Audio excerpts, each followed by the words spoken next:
की या अशा प्रकारचा भाषावाद, प्रांतवाद हे मुंबईच्या विकासाबद्दल बोला ना. मुंबईच्या सुरक्षेबद्दल कोणीच बोलत नाही. 25 वर्षामध्ये मुंबईच्या महानगरपालिकेच्या माध्यमातून आम्ही मुंबईकरांच्या जीवनामध्ये काय बदल घडवून आणले याच्यावर कोणीच चर्चा करत नाही. किंवा मुंबईचा गेल्या 11 वर्षामध्ये विकास कसा झाला, अजून त्याच्यात काय करायला पाहिजे होतं, अशा प्रकारचे कन्स्ट्रक्टिव्ह काही कोणी सजेशन्स देतच नाही आहे. सारखं मराठी भाषा, उत्तर भारतीय मराठी माणूस, प्रांतवाद, भाषावाद, समाजाला पूर्णपणे विभाजित करण्याचं राजकारण करणं भाषेच्या आधारावर, प्रांताच्या आधारावर, याच्या व्यतिरिक्त कोणताही कन्स्ट्रक्टिव्ह एजेंडा हा काही पक्षांकडे या मुंबई शहरामध्ये राहिलेलाच नाही.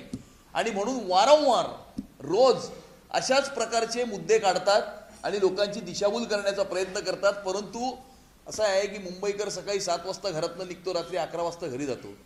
यांच्याकडे काही काम नसेल, पण मुंबईकरांकडे खूप काम आहे. आणि त्या मुंबईकरांकरता काम हे भारतीय जनता पार्टी आणि महायुती करत आहे.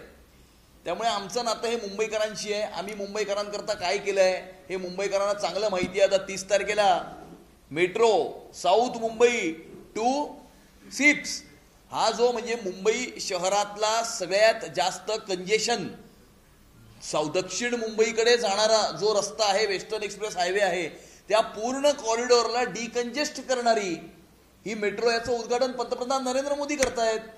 आणि त्यामुळे त्याच्यावर कोण बोलतच नाहीये, बोलूच शकत नाहीत, कारण त्याच्यामध्ये त्यांचं योगदान तर नाहीच, परंतु या मेट्रोला डिले करण्यासाठी त्यांचं योगदान आहे. काही लोकांचं या मुंबई शहरातल्या, स्वतःला मुंबई शहराचे नेते म्हणून जे घेतात.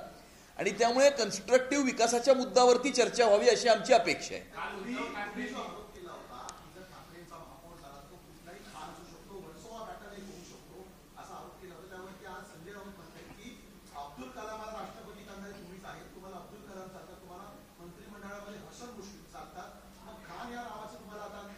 म्हणजे ह्याचा अर्थ ते खानला महापौर करणार आहेत.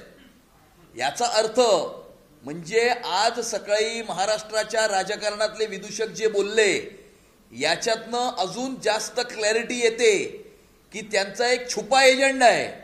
आणि छुपा एजेंडा हा आहे की मराठीचा चेहरा पुढे करायचा आणि एका खानाला या मुंबई शहराचा महापौर करायचा. आणि त्यांनी आज सकाळी जे वक्तव्य केलेलं आहे त्या वक्तव्यातनं अजून हे जास्त क्लिअर ठळकपणे मुंबईकरांच्या समोर येतं की त्यांना खरंच मुंबईचा महापौर खानच करायचा आहे.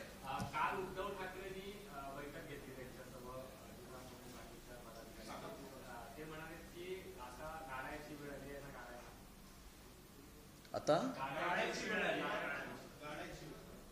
कोण कोणाला गाडेल हे फेब्रुवारीच्या महिन्यामध्ये मुंबईकर हे ठरवतील. आणि मुंबईकरांनी काय करायचं हे ठरवलेलंच आहे. आणि त्यामुळे याच्यावरती काही जास्त प्रतिक्रिया देण्याची आवश्यकता नाही. आगे आगे देखो होता गया होता है क्या, और समय सबका जवाब देगा.